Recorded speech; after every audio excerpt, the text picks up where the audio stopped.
शिष्यः पुत्र इति प्रोक्तः सदा शिष्यत्वयोगतः जिह्वालिङ्गान् मन्त्रशुक्रं कर्णयोनौ निशिच्य वै।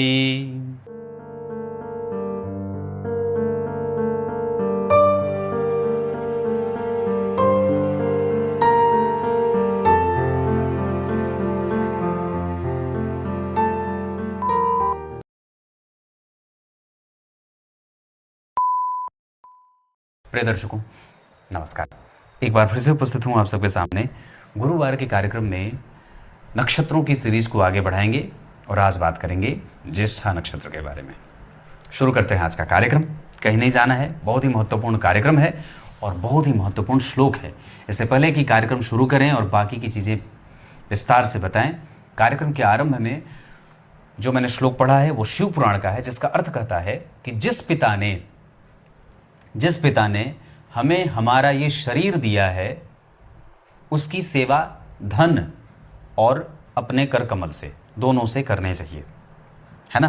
पिता की सेवा धन से ज़्यादा हो, मन से ज़्यादा हो, बुद्धि से ज़्यादा हो, अपने कमाए हुए धन से हो। और पिता ने हमें हमारा शरीर दे दिया, अपने वीर्य से हमारा निर्माण कर दिया। और गुरु कौन है? गुरु के शिष्य को भी गुरु का पुत्र ही कहा जाता है। जैसे जो हमारे गुरु जी हैं, मैं उनका पुत्र ही कहा जाऊंगा। कैसे? क्योंकि उन्होंने अपने मंत्र के बल से, अपने जिह्वा से मंत्र का उच्चारण किया और मेरे कान में उस मंत्र का उच्चारण किया, मंद स्वर से बोला और मुझे परमात्मा का मार्ग दिखाया। साथ ही साथ मेरे कान जैसे जो योनि है, जो तीर्थ हैं, जो कान हमारे होते हैं वो तीर्थ स्वरूप होते हैं। इस तीर्थ को उस मंत्र के द्वारा जिह्वा लिंग से गुरु ने क्या किया? जिह्वा को आगे करके उससे शब्द का उच्चारण किया, भगवान के मंत्रों का उच्चारण किया। और हमारे कान का जो तीर्थ स्वरूप है उसमें शुक्र जैसे अनुभवी मंत्र का उसमें आधान किया। इस वजह से हमारा शरीर उनका भले पिता का दिया है पर वस्तुतः ये गुरु का भी होता है। तो गुरु के प्रत्येक अंग की सुरक्षा करनी चाहिए और प्रत्येक अंग की उस अंग के विधान के आधार पे सेवा करनी चाहिए। उनके पैरों का पादक प्रक्षालन हो, उनको स्नान कराया जाए, जैसे भी सेवा हो सके उनकी सेवा करिए। और वैसी ही सेवा पिता की भी करनी चाहिए, है ना। मतलब पिता जो होते हैं वो वस्तुतः हमें संसार सागर में लेके जाते हैं, दुनिया का ज्ञान कराते हैं और यहाँ पे माया में उलझाने का काम भी करते हैं। पर गुरु जो होते हैं वो वस्तुतः अपने मंत्र के द्वारा, अपने ज्ञान के द्वारा हमें संसार सागर से तरने का मार्ग बताते हैं। ये दोनों में अंतर है। पिता ने आपको धरती पे लाया और वस्तुतः उन्होंने आपको जीवन का पाठ पढ़ाया या बताया, उलझाया, माया को समझाया, कैसे इसको करना है, कैसे इसमें रहना है, जीवन कैसे बिताना है, ये बताया। ये काम पिता का था। पर वस्तुतः जो परमोच्च लक्ष्य है उसका ज्ञान तो गुरु ने ही कराया है, तो वो भी पिता ही होते हैं। गुरु भी पिता स्वरूप ही होते हैं, पिता तो पिता होते ही हैं। इस आधार पे इस शिव पुराण के इस श्लोक का अर्थ यही निकलता है कि हमें दोनों की ही सेवा करनी चाहिए। गुरु की सेवा धन से ज़्यादा शरीर से करनी चाहिए। जहां उनको आवश्यक कोई वस्तु की आवश्यकता है, जैसे आपके गुरुजी हैं, तो जितना आपके पास सामर्थ्य बनता है उस सामर्थ्य से अपने गुरु की सेवा करिए, चाहे धन से हो चाहे शरीर से हो, है ना। क्योंकि वाणी से, मंत्र से, ज्ञान से उन्होंने आपकी सेवा कर रखी है। मैंने कल परसों ही कार्यक्रम में बात बताई थी कि गुरु भी हमारी सेवा ही करते हैं। कैसे? हमें ज्ञान दे करके। पिता ने हमारी सेवा कैसे की? हमारा जन्म दे करके हमको जो है वो पोषित किया, वो हमारी सेवा है।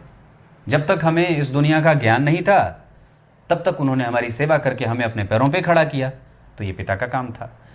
और इस संसार सागर से कैसे पार निकलना है, कौन सी युक्ति लगाई जाए, क्या सत्य है क्या असत्य है, क्या धर्म है क्या अधर्म है, इसका वाहन और ज्ञान कौन कराया? हमारे गुरु ने कराया। इस वजह से वो भी पिता है। बहुत विस्तार हो गई ये बात, पर वस्तुतः इसका अर्थ यही है। शुरू करते हैं आज का कार्यक्रम। कहीं नहीं जाना है, बिल्कुल बन के रहिएगा। अगर आप नक्षत्र की सीरीज को नहीं देखे हैं तो मेरे प्लेलिस्ट में जाइए, वहाँ नक्षत्र फल नाम का प्लेलिस्ट बना हुआ है। ये 18वां कार्यक्रम है नक्षत्र पे, अश्विनी नक्षत्र से लेकर के आज हमारी बात ज्येष्ठा की होने वाली है। शुरू करते हैं। बात करते हैं 226 अंश 40 कला से लेकर के 240 अंश 0 कला तक। आकाश संपूर्ण 360 का है। आपने इसको विभिन्न अंशों में विभाजित कर दिया और जितने अंशों पे विभाजित किया वो एक एक राशियों में विभाजित कर दिया और फिर उसमें नक्षत्रों को विभाजित कर दिया। तो राशि के अंतर्गत नक्षत्र आ जाते हैं। तो नक्षत्र में जो ज्येष्ठा नक्षत्र है वो आकाश मंडल के, जैसे आपने हवाई जहाज देखी तो हवाई जहाज जो उड़ती है वो कैसे, उसमें इतने अक्षांश इतने देशांतर पे उड़ता है ना, वो ऐसे इतने डिग्री पे उड़ रहा है, इतनी हाइट पे, इतनी ऊंचाई पे, इतनी ऐसे उड़ता है। तो वो क्या है, वैसे ही हमारे नक्षत्रों की जो सीरीज है उसमें नक्षत्रों को विशेष क्षेत्र दे दिया गया है, उनका प्रसार क्षेत्र है कि यहां तक ये नक्षत्र है। तो जो ज्येष्ठा नक्षत्र का क्षेत्र है वो 226 डिग्री 40 कला से लेकर के 240 डिग्री 0 कला इतने तक का जो क्षेत्र है ये ज्येष्ठा नक्षत्र का आ जाएगा। और इस ज्येष्ठा नक्षत्र में चूंकि प्रत्येक नक्षत्र के 4 चरण होते हैं तो इस ज्येष्ठा नक्षत्र में भी 4 चरण होंगे, जिसमें पहले नक्षत्र मतलब ज्येष्ठा नक्षत्र का वस्तुतः मैं आगे चर्चा करूंगा, पर चरण के बारे में बात करूं तो पहले चरण के जो स्वामी देवता हैं वो देवगुरु बृहस्पति हैं। मतलब जो जातक ज्येष्ठा नक्षत्र के पहले चरण में जन्म लेगा उस पे देवगुरु बृहस्पति का प्रभाव रहेगा और उसकी कुंडली में देवगुरु बृहस्पति का बलवान होना अत्यंत आवश्यक होगा। ज्येष्ठा नक्षत्र के दूसरे चरण के जो स्वामी देवता हैं वो हैं बुध देव। तो ज्येष्ठा नक्षत्र के जिस व्यक्ति का जन्म दूसरे चरण में होगा उसकी कुंडली के बुध को बलवान होना आवश्यक होगा। तीसरे चरण के जो अधिपति हैं वो शुक्रदेव हैं, है ना। तीसरे चरण के स्वामी देवता शुक्रदेव हो गए। इसका अर्थ होगा कि जिस व्यक्ति की कुंडली में या उसका जन्म अगर ज्येष्ठा नक्षत्र के तीसरे चरण में हुआ है तो उसकी कुंडली के लिए शुक्रदेव का बलवान होना आवश्यक होगा। और चौथे चरण के स्वामी शनिदेव होते हैं। इसका अर्थ है कि जिस व्यक्ति का जन्म ज्येष्ठा नक्षत्र के चौथे चरण में होगा उसकी कुंडली के लिए शनिदेव का बलवान होना अत्यंत आवश्यक होगा। फिर से बात करते हैं। पहले चरण में देवगुरु बृहस्पति, दूसरे पे हो गए बुधदेव, तीसरे पे हो गए शुक्रदेव और चौथे पे हो गए शनिदेव। अब कुल मिलाकर के ज्येष्ठा नक्षत्र, वस्तुतः इस नक्षत्र में जो व्यक्ति जन्मा होता है उसमें थोड़ी कमजोरी देखने को मिल जाती है। जैसे वो दूसरों के काम में हस्तक्षेप करता है, बिना पूरी जानकारी के वो अधूरी जानकारी के साथ प्रेजेंटेशन में जाता है। इसके साथ वो सदैव भ्रम की स्थिति में भी कई बार होते देखा जाता है। इतना ही नहीं, जहां क्रोध करना है वहां वो क्रोध नहीं करता, जहां नहीं करना है वहां क्रोध करते देखा जाता है। ये प्रायः महिलाओं के इर्द गिर्द घूमते रहने वाला, महिलाओं के पीछे पीछे घूमने वाला और गलत मैत्री में जाने वाला भी होता है। ये इसके निगेटिव पक्ष हैं।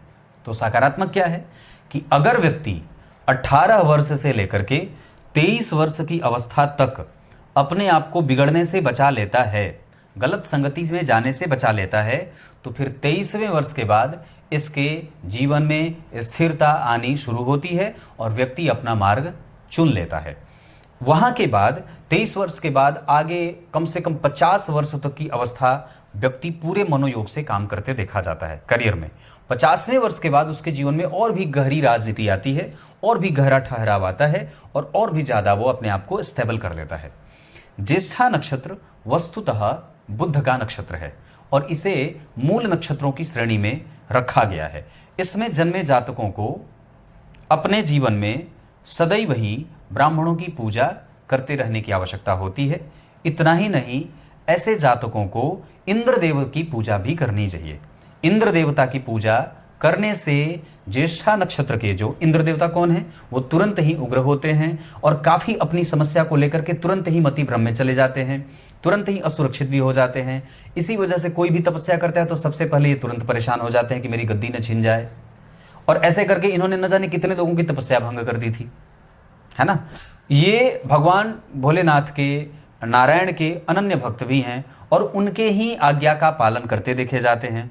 पर वस्तुतः ये राजाओं के राजा हैं, देवताओं के राजा हैं और देवताओं पे इनका आधिपत्य होता है। इस वजह से यहाँ पे व्यक्ति भौतिकीय और सांसारिक सुखों से भरा पूरा होता है। इसमें कोई संशय नहीं है कि उसके पास दाम्पत्य अच्छा होता है, महिलाएं सुंदर महिलाओं का मित्र होता है। इतना ही नहीं, वो बेहतर तरीके से अपना जीवन जीना चाहता है। वो तिकड़म बहुत अच्छा जानता है, राजनीति बहुत अच्छा करता है, लेकिन चापलूसों से भी कई बार उसे घिरा हुआ देखा जाता है।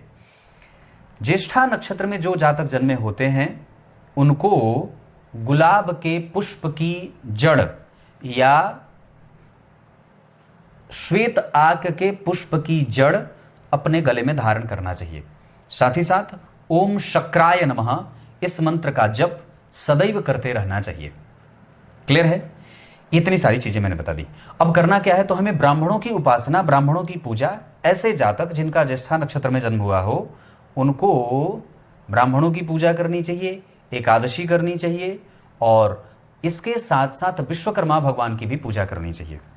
सामान्यतया गुलाब के पुष्प की माला ब्राह्मणों को दान दीजिए, किसी ठाकुर जी के मंदिर को अर्पित करिए, शिव जी को अर्पित करिए, या कोई मिले तो उसे गुलाब के पुष्प का दान करिए या उससे स्वागत करिए। इतना ही नहीं, कंबल दान करिए, तिल दान करिए, जौ दान करिए और पुष्प की मालाएं दान करिए, मंदिर निर्माण में धन दीजिए। ये सब करने से प्रगति बाधित नहीं होती है। ज्येष्ठा नक्षत्र जो है वस्तुतः किसी भी कार्य को आप जब करने चलते हैं तो इस कार्य में जो भी जातक जन्मे होते हैं उनको बस सिर्फ सरवाइव करने में आरंभ में दिक्कत होती है। जब वो एस्टेब्लिश हो जाते हैं तो उनका काम फिर रुकता नहीं है और वो निरंतर निर्बाध गति से आगे बढ़ते जाते हैं।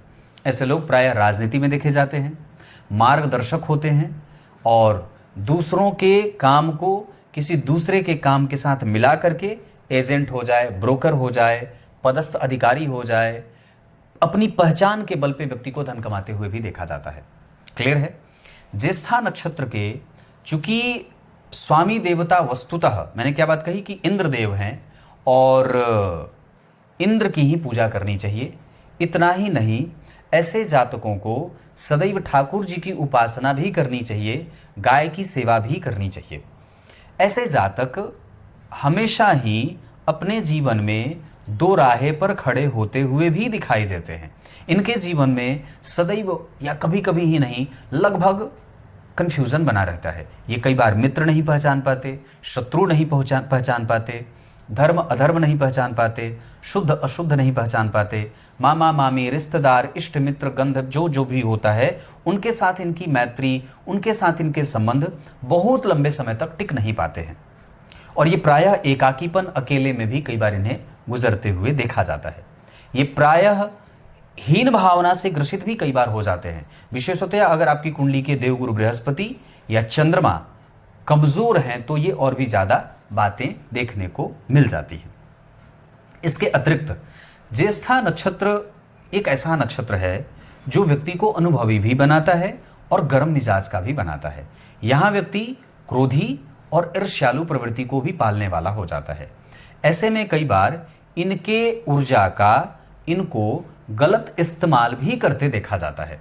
ये प्रायः बहुत छोटी सी रकम लेकर के बाजार में उतरते हैं और कोशिश करते हैं कि पूरा बाजार इनके झोले में आ जाए, जबकि ऐसा बिल्कुल भी नहीं है। ये वस्तुओं की कीमत कम लगाते हैं। बहुत ध्यान से समझिएगा, ये बहुत गहरी बात है। ये वस्तुओं की कीमत कम लगाते हैं और किसी को भी सत्य असत्य बोलने में कभी गुरेज नहीं करते हैं। जब प्रसन्न हो जाएंगे तो उसके लिए अपने पूरे साम्राज्य को दे देना चाहेंगे, पर दबी जबान से ये स्वार्थी भी होते हैं और लालची भी होते हैं। मतलब इनमें 80% लालच होता है और 20% दानशीलता के गुण होते हैं। क्लियर है? आगे बढ़ के अगर मैं बात करूं तो जिस व्यक्ति की कुंडली में चंद्रमा ज्येष्ठा नक्षत्र में बैठे हैं और अगर उस पर सूर्य की दृष्टि है तो व्यक्ति प्रायः किसी दूसरे की चाटुकारिता करते देखा जाता है, या दूसरे के फिराक में रहने वाला, दूसरे के धन से दूसरे के यहां रह करके चाकरी या नौकरी करते देखा जाता है। अगर उस पर मंगल का प्रभाव है तो प्रायः उसे उद्वेगी, कठोर, जिद्दी, निर्दयी और क्रुद्ध स्वभाव का होते देखा जाता है। लेकिन जैसे ही उस चंद्रमा पे जो ज्येष्ठा नक्षत्र में बैठे हैं अगर उस पे बुद्ध की दृष्टि पड़ जाती है तो व्यक्ति कुशाग्र हो जाता है, बुद्धिमान और तर्क शक्ति में महारत हासिल करने वाला, किसी से भी हारने नहीं वाला होता है। गुरु की दृष्टि धनवान, सुखी, मतिमान और चरित्रवान बनाती है, जबकि शुक्र की दृष्टि सांसारिक सुख और दाम्पत्य का अच्छा साहस देती है। शनि की दृष्टि दुखी और कई बार कमजोर बना देती है। अब ध्यान से समझिए, जिस नक्षत्र के जिस चरण की मैंने बात की है, अगर ज्येष्ठा नक्षत्र के पहले चरण में जन्म हुआ है तो देवगुरु बृहस्पति की दृष्टि लाभदायक हो जाएगी। अगर दूसरे चरण में जन्मा है तो बुध की दृष्टि लाभदायक हो जाएगी। अगर तीसरे चरण में जन्मा है तो शुक्र की दृष्टि लाभदायक हो जाएगी। और अगर चौथे चरण में जन्मा है तो शनि की दृष्टि लाभदायक हो जाएगी, क्योंकि नक्षत्र के चरण के स्वामी उसको देख रहे हैं। तो जो दोष होगा वो उस नक्षत्र के स्वामी का दोष उसमें दोष पैदा नहीं करेगा। अगर मान लीजिए ज्येष्ठा नक्षत्र के पहले चरण में व्यक्ति जन्मा है और उस पर शनि की दृष्टि पड़ेगी, तब व्यक्ति को दुखी और रुग्ण बनाएगी। जबकि पहले चरण के अधिपति देवगुरु बृहस्पति होते हैं, तो देवगुरु बृहस्पति की जो दृष्टि जाएगी और पहले चरण का जातक जन्मा है तो व्यक्ति को सुखी, वैभवशाली, इतिहास लिखने वाला, साम्राज्य का अधिपति, राजा इंद्र की भांति बनाने वाला। जबकि अगर दूसरे चरण में जन्मा है और उस पर अगर बुध की दृष्टि पड़ रही है तो ये व्यक्ति को बुद्धिमान, ज्ञानी, रुचि रखने वाला, जिज्ञासु और आदर करने वाला बना देंगे। आप लोगों को ये बात समझ में आ जानी चाहिए कि अगर चरण का अधिपति उस ग्रह को देख रहा है तो उस चरण का दोष खत्म हो जाएगा। लेकिन अगर जो कोई दूसरा ग्रह देख रहा है तो ये भ्रम पैदा करेगा। राहु केतु भी कष्ट देने वाले कई बार बन जाएंगे। ऐसे लोगों को गाय की सेवा करनी चाहिए। निरंतर गाय को हरा चारा खिलाइए, अपना पैसा बचाया करिए। गुल्लक में एक रखिए गुल्लक, हर महीने या हर दिन उसमें एक एक सिक्का डालते जाइए। 30वां दिन 30 रुपया हो जाएगा। 30 रुपए का पालक खरीदिए, बथुआ खरीदिए, साग खरीदिए और गायों को ले जाकर के बांट दीजिए, बंदरों को ले जाकर के खिला दीजिए, चींटियों को ले जाकर के दिला दीजिए, खरगोश, बंदर, चींटी, जितने भी पंछी हैं, पशु पक्षी हैं, उन लोगों को खिला दीजिए।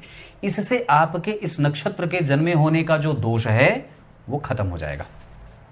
पीपल के वृक्ष की सेवा, पीपल के वृक्ष की परिक्रमा इतना करते रहिए, फिर आपके जीवन में कोई ऐसा लक्ष्य नहीं है जो आपको प्राप्त ना हो जाए। इसकी गारंटी मैं दे सकता हूं। क्लियर है? समझ में आ गया होगा मैंने जो बात बताई है। ज्येष्ठा नक्षत्र, आप अगर अलग नक्षत्र के जन्मे हैं तो प्लेलिस्ट में जाइए, नक्षत्र फल चेक करिए और अपने जन्म नक्षत्र को पता करके उसके प्रभावों को देख लीजिए। तब तक के लिए बहुत बहुत नमस्कार।